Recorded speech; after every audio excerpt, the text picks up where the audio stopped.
이 시간 저희들이 역대하 13장을 읽었습니다. 우리가 어젯밤에 12장의 말씀을 읽었고요. 오늘은 13장의 말씀을 보게 됩니다. 여러분, 솔로몬 왕 아들이 르호보암이라 그랬죠. 근데 솔로몬의 그 신하였던 르밧의 아들 여로보암이 있었습니다. 그래서 솔로몬이 하나님 앞에 범죄하기 때문에 하나님께서 이제는 여로보암을 10조각, 이스라엘 12지파 중에서 10개 지파를 다스리게끔 그렇게 하나님께서 하셨죠. 그래서 북이스라엘이 생기고 남유다가 생기게 되었습니다. 하나님께서 여로보암에게 그렇게 얘기했죠. 네가 나를 섬겨 하나님의 말씀을 떠나지 않으면은 내가 너로 통해서 왕조를 세우겠다라고 하나님께서 이렇게 약속을 하셨죠. 그럼에도 불구하고 여로보암은 하나님을 떠납니다.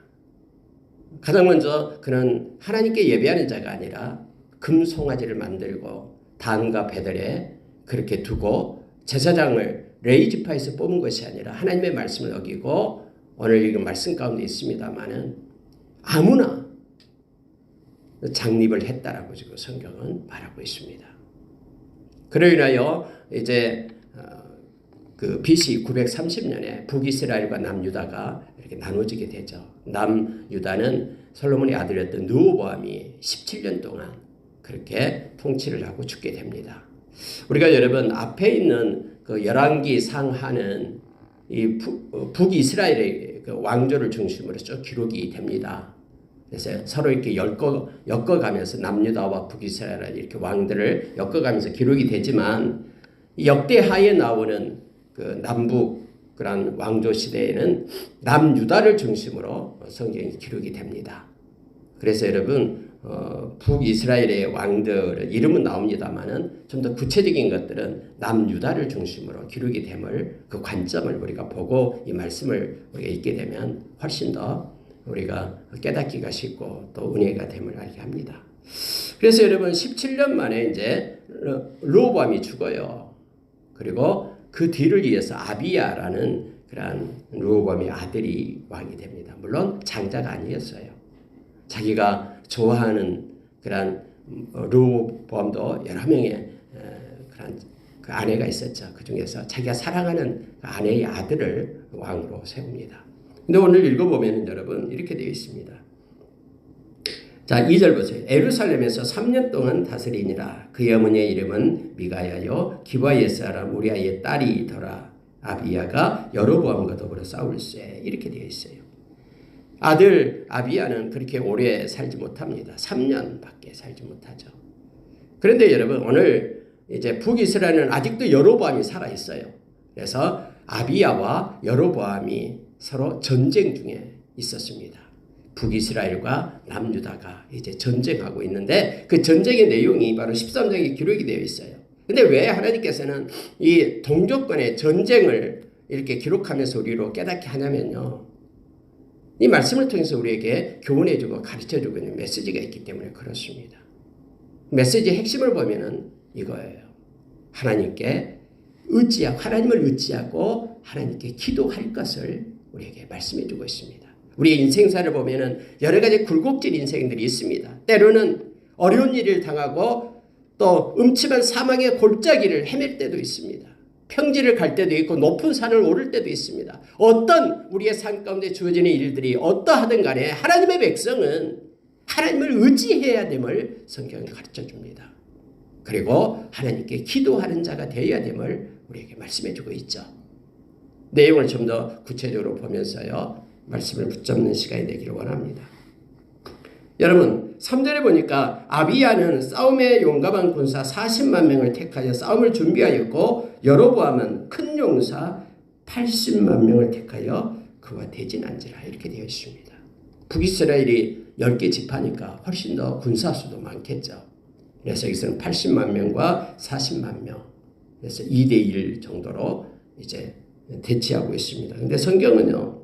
이게 80만 명 앞에는 큰 용사라는 그런 수식어구를 붙입니다. 이 큰 용사라는 것은 뭐냐면요. 강한 용사, 힘이 센 용사, 아주 체계적으로 움직이는 그런 능력 있는 용사를 얘기합니다. 그 용사의 숫자도 80만 명이고 아래 남유다보다도 더 2배나 더 많아요. 근데 거기에다가 큰 용사들이에요. 우리가 여러분 삼국지를 보면은 막 그 용사들 있잖아요. 큰 용사들. 뭐 조자룡이라든가 여포라든가 이런 사람들. 어떤 사람도 다 싸우면 이길 수 있는 사람들. 뭐 유비 그리고 뭐 관운장 이런 사람들 있잖아요. 장비. 삼국지 보는 사람들 다 알고 있죠. 이런 사람들은요. 아무리 많은 사람들이 이렇게 대적이 있다 해도 다 이겨내죠. 그러니까 무슨 얘기냐면은 북이스라엘의 군사 우리 눈으로 보면은 80만 명이나 있는데 그 중에도 큰 용사들이다라고 성경은 말해주고 있어요. 싸움을 하게 되는데 누가 먼저 싸움을 걸었겠습니까? 오늘 말씀을 보면은 북이스라엘 여로보암이 먼저 싸움을 걸어온 거예요. 자, 근데 이제 아비야가 에브라임 산 중 스마라임 산 위에 섭니다. 그리고 큰 소리로 여로보암과 이스라엘 무리들을 향해서 외치기 시작하는 거예요. 아비야 왕이 뭐라고 외치냐면은 5절 보십시오. 이스라엘 하나님 여호와께서 소금 언약으로 이스라엘 나라를 영원히 다윗과 그의 자손에게 주신 것을 너희가 알 것 아니냐. 아니 갑자기 소금 언약을 얘기를 하는 거예요. 너희들은 들으라. 하나님께서 소금 언약을 하셨다. 물론 이 소금 언약은 하나님이 다윗과 했던 언약, 다윗 언약을 가리킵니다. 사무엘하 7장 14절에서 17절에 있는 말씀이죠. 하나님께서 다윗에게 그렇게 약속을 해주죠. 내가 너를 통해서 영원한 왕조를 세우겠다. 그래서 다윗을 통해서 영원한 왕 대신 예수 그리스도가 이 땅에 오시게 된 거예요. 하나님의 그 약속을 당했어요. 그래서 영원한 왕이신 예수 그리스도가 우리 왕이 되심을 알게 합니다. 이게 소금 언약이에요. 왜 소금 언약으로 썼냐면요. 소금은 변하지 않는 거잖아요. 부패를 막는 게 소금이잖아요. 그래서 변함없는 영원한 언약이다 라는 그런 내용으로 바로 다윗과 한 그런 언약을 다윗 언약을 소금 언약이라고 말합니다. 이 언약은 영원할 것이다. 그래서 다윗의 왕조에서 다윗의 혈통에서 영원한 왕 되신 예수 그리스도가 이 땅에 오셨음을 우리는 너무나 잘 압니다. 여러분 아비야가 그렇게 외치고 있는 거예요. 다윗과 했던 그 언약을 너희들은 기억하라라는 거예요. 그런데 너희들은 다윗을 배반했다라는 거죠. 그래서 너희들은 이 다윗 왕조가 있는 남유다를 지금 공격하려고 하고 있는데 이것이 말이나 되냐라는 거예요. 너희들은 하나님을 떠난 악한 자들이다라고 외치기 시작한 겁니다. 특히 여러분, 자 8절에 보십시오. 이제 너희가 또 다윗 자손의 손으로 다스리는 여호와의 나라를 대적하려 하는도다. 너희는 큰 무리요 또 여로보암이 너희를 위하여 신으로 만든 금송아지들이 너희와 함께 있도다. 너희들은 지금 하나님께서 그렇게 가증스럽게 여기는 금송아지 그걸 섬기고 우상을 숭배하는 민족이다라는 거예요 지금. 그러면서 너희와 함께 있다. 그러면서 하나님께서 언약을 준 말씀을 준 언약의 자손인 유다를 지금 공격하려고 하고 있다. 이 왕이 아비야가 큰 소리로 그렇게 외칩니다. 자 여러분 9절을 보십시오. 이건 참 중요합니다. 9절에 보세요. 너희가 아론 자손인 여호와의 제사장들과 레위 사람들을 쫓아내고 이방 백성의 풍속을 따라 제사장을 삼지 아니하였느냐. 여러분 이것이 북이스라엘의 이 여로보암의 죄죠. 가장 악한 죄 여로보암의 죄입니다. 이 모조품 하나님을 만들어 놓고 그걸 섬기게끔 하는 거예요. 그러면서 하나님의 말씀이 있는 제사장과 약속이 있는 제사장과 레위 사람들을 다 쫓아냈어요. 그래서 그들이 남유다로 3년 만에 내려왔다고 했잖아요. 하나님께 신앙의 자유를 찾아서 다 고향 버리고 내려왔어요. 하나님을 찾는 신실한 자들과 함께 왔어요. 그러면서 이렇게 말합니다. 백성들의 풍속을 따라 이방 백성들의 풍속을 따라 제사장을 삼지 아니하느냐. 하나님의 말씀을 버린 거예요. 그리고 이방 민족들이 행하는 세상의 방식으로 그들이 바로 제사장들을 세워서 하나님께 예배자로 그렇게 삼았다라고 지금 말하고 있는 거예요. 여러분 이것은 너무너무나 중요합니다. 이 거짓된 것은요. 하나님의 말씀을 버리고요. 세상의 방식, 세상의 풍조를 따라서 신앙생활을 합니다. 에베소서 2장 2절 이하에 보면은 세상의 영은 인생은 네 거니까 네 마음대로 살아라라고 자기의 정욕대로 살게끔 그렇게 끌고 가고요. 뿐만 아니라 세상의 풍조를 따라서 살게끔 그렇게 합니다. 그러나 하나님의 백성들은 아무리 세상 사람들이 99명이 그 길로 간다고 해도 말씀이 아닌 것은 멈춰서야 되고 혼자서라도 남아서 하나님의 말씀을 따르는 자가 되어야 됩니다. 진리를 붙잡고 살아가는 자로 서야 됨을 보게 됩니다. 지금 아비야를 통해서 여러분 전쟁 중에 위에 북이스라엘은 80만 명 큰 용사들 밑에는 40만 명이 있는데 지금 아비야가 당당하게 그들을 향해서 지금 외치고 있는 거예요. 이방 백성들의 풍속을 따라서 너희들은 제사장을 삼았다. 누구를 막노라고 어린 수송아지 한 마리와 순양 7마리를 끌고 와서 장립을 받고자 하는 자마다 허무한 신들의 제사장이 될 수 있도다. 여로보암이 그랬거든요. 수송아리 한 마리 데려가면은 내가 제사장 되겠습니다. 그러면 그것 받고 제사장 그래 해라. 이렇게 매직을 했어요. 매직. 그리고 이 순양 7마리를 끌고 가면은 알았어. 네 제사장 해. 이곳에서 섬겨 했어요. 여러분 오늘날도 여러분 하나님 보시기에 가증한 그런 일들이 바로 이런 일들이에요. 직분자를 세울 때에 직분자 얼마 이렇게 직분을 매직하는 그러한 행위들이 있으면 이것은 하나님 앞에 악한 것입니다. 이 여로보암이 죄 속에 속한 거예요. 이런 일이 오늘날에는 없어야 됩니다. 하나님이 직분은 하나님이 주신 것이기 때문에 순결하고 깨끗해야 됩니다. 자, 그러면서 10절에 이게 말해요. 우리에게는 여호와께서 우리 하나님이 되시니 우리가 그를 배반하지 아니하였고 여호와를 섬기는 제사장들이 있으니 아론의 자손이요 레위 사람들이 수종들어 매일 아침 저녁으로 여호와 앞에 번제를 드리며 분향하며 깨끗한 상에 진설병을 놓고 또 금 등잔대가 있어 그 등에 저녁마다 불을 켜나니 우리는 우리 하나님 여호와의 계명을 지키나 너희는 그를 배반하였느니라 하면서 아비야가 큰 소리로 외치고 있음을 보게 됩니다. 마치 여러분 이 말씀은 우리를 향해 지금 말씀이 살아서 외치고 있는 것입니다. 저와 여러분이 하나님의 말씀을 따라서 살아야 됨을 알게 합니다. 그러면서 여러분 매일 아침 저녁으로 여호와 앞에 번제를 드리며 이게 상번제죠. 제사장의 임무입니다. 제사장은 아침 저녁으로 등잔대에 불을 켜면서 하나님 앞에 상번제를 드려야 된다라고 성경은 기록되어 있죠. 네, 저와 여러분이 베드로전서 2장 5절, 베드로전서 2장 9절에 보면은 오늘날 제사장이다라고 얘기합니다. 이 제사장이다라는 거룩한 제사장, 왕 같은 제사장이 뭐냐면요, 하나님 앞에 예배자다라는 거예요. 오늘날은 성령님이 우리와 함께 하시기 때문에 우리가 언제 어디서든 하나님께 예배자로 서야 됨을, 삶의 예배자가 되어야 됨을 성경 우리에게 가르쳐 줍니다. 그런 예표로 항상 우리가 예배자가 된다라는 예표로 그때 당시 제사장들, 우리가 잘 알다시피 구약은 그림자잖아요. 지금 실체 예수 그리스도 오기 전에 예수님의 그러한 것들을 가르쳐주는 그림자라고, 타이폴로지라고 성경 우리에게 모형이라고 가르쳐주죠. 그래서 아침 저녁으로 이렇게 상번제를 드렸다라는 것은 매일 항상 하나님 앞에 예배자로 서야 된다라는 것을 우리에게 가르쳐줘요. 성령님, 예수님의 영이신 성령님이 우리에게 오실 때 이제는 우리는 성령님과 동행하면서 우리의 몸이 성전이 되고 그리고 하나님 앞에 매일 기도하며 삶의 예배자가 되어야 됨을 성경 우리에게 말해주고 있습니다.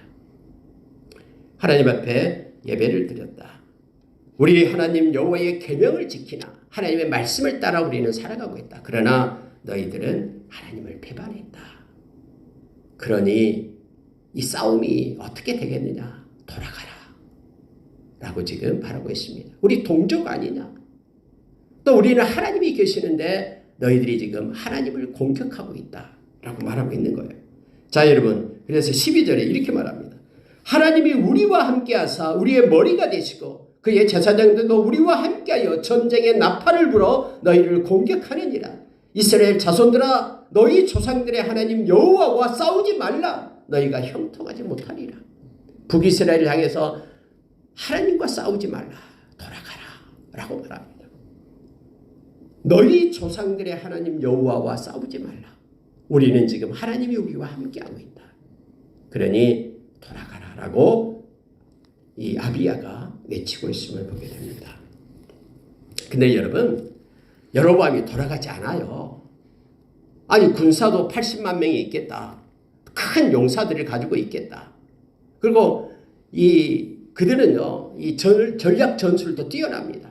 어떻게 계획을 이미 짜고 있었냐면요, 성경에 보면 매복을 두었다라고 말합니다. 여로보암이 유다 뒤를 둘러 복병하였으므로 숨겨놨어요. 병사들을요. 계획을 짜고.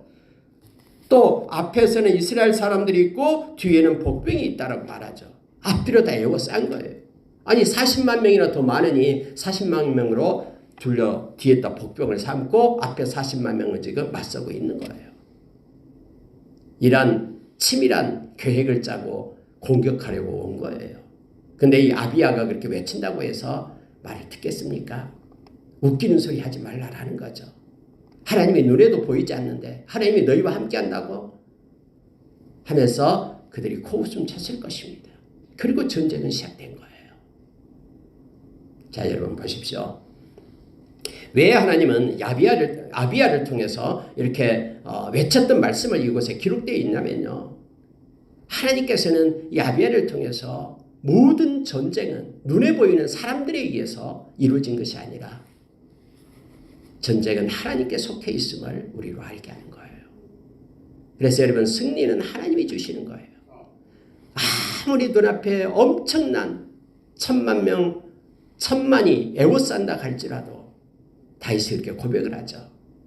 내가 원수들 앞에서 내게 상을 베푸시는 하나님, 내가 하나님 앞에 두려워하지 않고 서는 것은 원수들이 가득 찬다 할지라도 주님이 함께 하시기 때문이다라고 말하고 있는 거예요.